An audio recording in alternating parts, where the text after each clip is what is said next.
मैं छोटलाल कुमार आप सबको आपका अपना यूट्यूब चैनल स्मार्ट स्टडी 2.0 में हार्दिक स्वागत करते हैं। हम लोगों ने क्लास 10th का हिंदी पढ़ रहे थे और दूसरा चैप्टर स्टार्ट किए हैं जिसका नाम है 20 के दांत और इसका लेखक हैं नलिन विलोचन शर्मा। तो अभी तक इसका 2 वीडियो बन चुका है। अगर आप नहीं देखे हैं तो इस वीडियो के डिस्क्रिप्शन में हम उसका लिंक दे देंगे, आप लोग देख लीजिएगा। फर्स्ट वीडियो में हमने इसका सारांश बताए हैं और सेकंड वीडियो है उसमें हम 1 से 5 तक क्वेश्चन किए हैं। आज हम लोग छठा क्वेश्चन की ओर बढ़ेंगे। तो चलिए टाइम वेस्ट न करते हुए हम लोग छठा क्वेश्चन की ओर बढ़ते हैं। चलिए देखते हैं 5 के ग नंबर। हम कल 5 के क नंबर तक कराए थे, और भी हैं, ख भी हैं, इस तरह आप कर लीजिएगा। लेकिन एक इम्पोर्टेंट है, बार बार पूछता है इसलिए इसको भी बता दिए हैं। ऐसे ही लड़के आगे चलकर गुंडे, चोर और डाकू बनते हैं, इसको व्याख्या करना है। 5 के क नंबर है, इसको व्याख्या करना है। तो जब गिरधर जो हैं अपने बेटे मदन को पिटाई करते हैं, उस समय सेन साहब हैं जो बहुत खुश होते हैं, क्योंकि उनका लड़का तो उससे भी बहुत उदंड बालक था, किसी को भी हाथ छोड़ देता था, तो उसको नहीं उतना मतलब डांटते थे, नहीं मारते थे। लेकिन जब मदन गिरधर अपने बेटे मदन को मारते हैं तब सेन साहब खुश हो जाते हैं और कहते हैं कि सही किया मदन, सही किया गिरधर, कि अगर तुम ऐसा ही पिटाई करते रहोगे तो शायद ये सुधर जाएगा, नहीं तो ऐसे ही लड़के आगे चलकर गुंडे, चोर और डाकू बनते हैं। तो इसी के बारे में बताना है। पढ़ देना है एक बार। क्वेश्चन है ऐसे ही लड़के आगे चलकर गुंडे, चोर और डाकू बनते हैं, इसको व्याख्या करना है। तो व्याख्या करने से हम बताए थे कि यह पंक्ति के बारे में कुछ लिखना होता है कि यह पंक्ति किस कहानी कविता से लिया गया है, इसका लेखक कौन है और इस पंक्ति के माध्यम से लेखक ने हमें क्या कहने का प्रयास किया है। तो यहाँ से व्याख्या प्रस्तुत पंक्ति 20 के दांत शीर्षक कहानी से संकलित नलिन विलोचन शर्मा वाणी से लिया गया है। लेखक इन पंक्ति के माध्यम से सेन साहब के निम्न वर्गों के प्रति दुष्ट प्रवृत्ति के बारे में बताते हैं। दुष्ट प्रवृत्ति के बारे में इसलिए बताते हैं क्योंकि उनका लड़का बहुत उदंड था, वह कुछ भी तोड़ फोड़ करता रहता था, उसको नहीं डांटते थे। लेकिन दूसरे के लड़के थोड़ा सा भी अगर जैसे जो थी क्या नाम मदन गाड़ी छूने की कोशिश करता है तो धक्का दे देते हैं उनका ड्राइवर, उसका पैर फूट जाता है, खून निकलने लगता है। इसीलिए लेखक ने कहा है कि निम्न वर्गों के प्रति दुष्ट प्रवृत्ति के बारे में बताते हैं। जब गिरधर अपने लड़के मदन की पिटाई करता है तो सेन दंपति खुश होते हैं और सेन साहब कहते हैं कि मदन अपने माँ के प्यार के कारण बिगड़ चुका है और गिरधर ऐसे ही पिटाई करता रहा तो सुधर जाएगा, नहीं तो ऐसे ही लड़के आगे चलकर गुंडे, चोर और डाकू बनते हैं।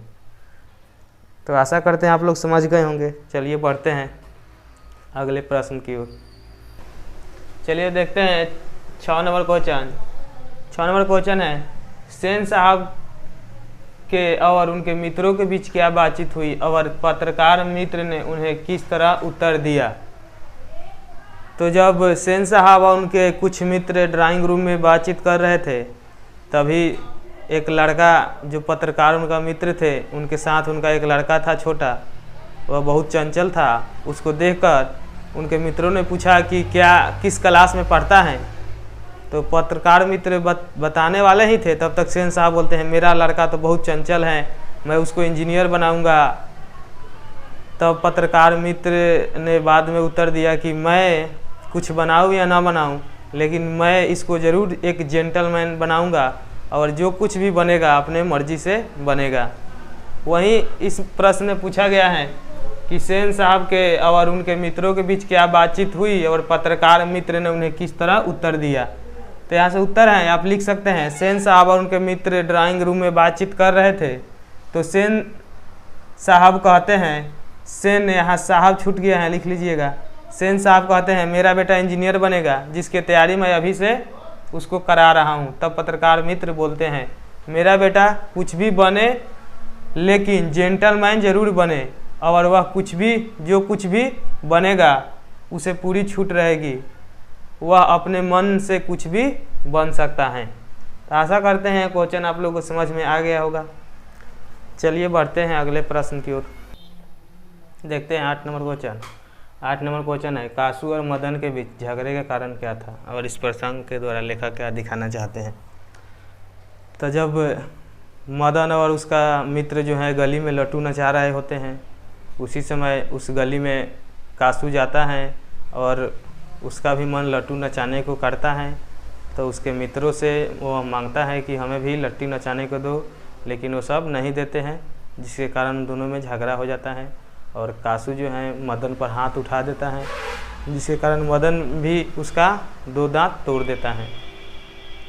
तो इससे क्वेश्चन यही है कि कासू और मदन के बीच झगड़े का कारण क्या था। इस प्रसंग से लेखक क्या दिखाना चाहते हैं कि कोई भी लड़का जो बचपन से किसी भी लड़का को अगर आप अच्छी शिक्षा नहीं दीजिएगा या उसको संभाल कर नहीं रखिएगा, जो लड़का घर पे भी किसी को नौकर या अपनी बहन को हाथ उठा सकता है वह कहीं भी हाथ उठा सकता है, यानी कि वह एक उदंड बालक था। तो झगड़े के कारण तो आप लोग समझ गए, लट्टू नचाने को था। यहाँ से उत्तर है, आप लिख सकते हैं कि कासू और मदन के बीच झगड़े का मुख्य कारण लट्टू नचाना था।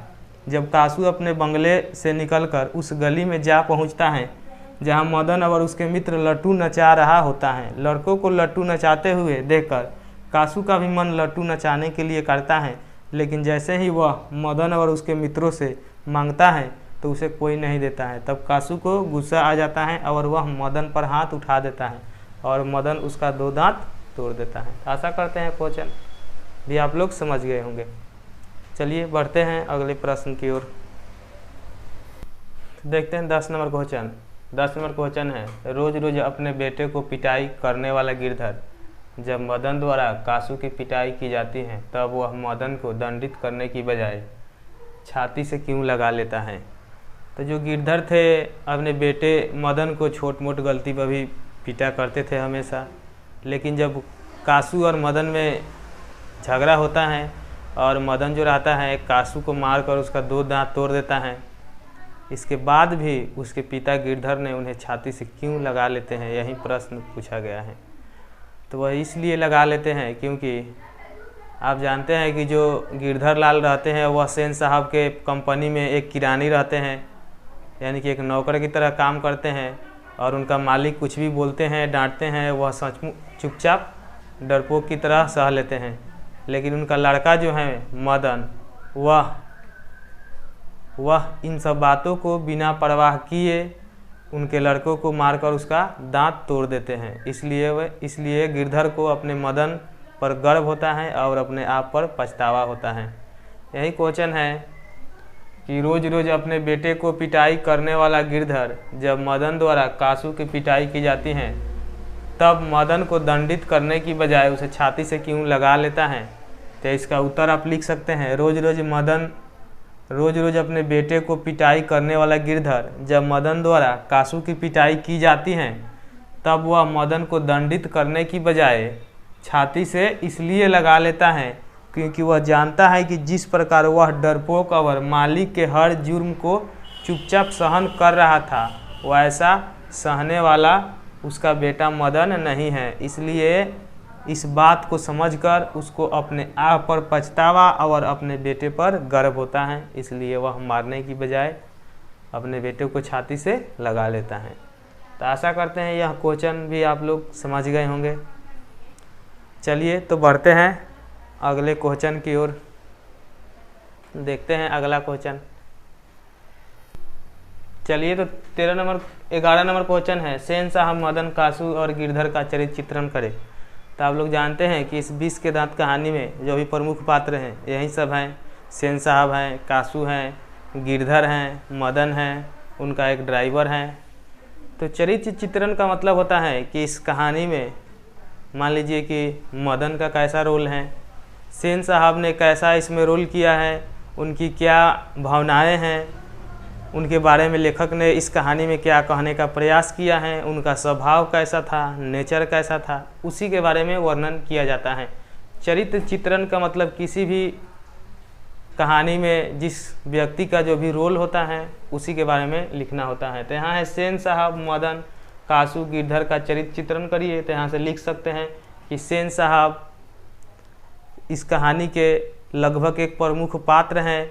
इनके बंगले पर एक नई नई गाड़ी आती है, वह एकदम चमकदार होती हैं। इनके पास नौकर चाकर भी रहते हैं। इनका एक लड़का रहता है कासू जो बहुत उदंड बालक रहता है। इनकी 5 लड़कियां रहती हैं। इस तरह मतलब लिखा जाता है। कहानी में जिस तरह इनके बारे में वर्णन किया गया है उसको काट छाँट कर छोटा रूप में पूर्णतः दिखाया जाता है। इसी को बोला जाता है चरित्र चित्रण करिए। यहाँ लिखिएगा तो लगभग 2-3 पेज में होगा। आपके एग्जाम में ऐसे बोलेगा लिखने के लिए कि सेन साहब मदन कासु गिरधर का चरित्र चित्रण करिए, इसमें से 1-2 ठो ही बोल सकता है, पूरा तो नहीं बोलेगा, नहीं तो पूरा बोलेगा तो उसको 10 नंबर में देना पड़ेगा। अब बहुत रियल केस में यह ऐसा क्वेश्चन आता है। इसके आगे भी हैं जो आप लोग अपने से कर लीजिएगा, वो अपने विचार पर डिपेंड करता है। जैसे दिया है, महल और झोपड़ी वालों की लड़ाई में अक्सर महल वाले ही जीतते हैं, उस हालत में जब दूसरे झोपड़ी वाले उनकी मदद अपने ही खिलाफ करते हैं। लेखक इस कथन को कहानी में एक करने की बजाय एक कर उदाहरण देकर पुष्टि कीजिए। इस तरह क्वेश्चन है जो इम्पोर्टेंट क्वेश्चन था। ऐसे भी आप देखे होंगे कुछ क्वेश्चन हम छोड़ दिए हैं, वो इतना इम्पोर्टेंट नहीं है। तो चलिए यह वीडियो यहीं पे समाप्त होता है। इसमें का जो भी लगभग अच्छा क्वेश्चन था उसको हम करवा दिए हैं। अगले वीडियो में तीसरा चैप्टर स्टार्ट करेंगे। चलिए वीडियो देखने के लिए बहुत बहुत धन्यवाद।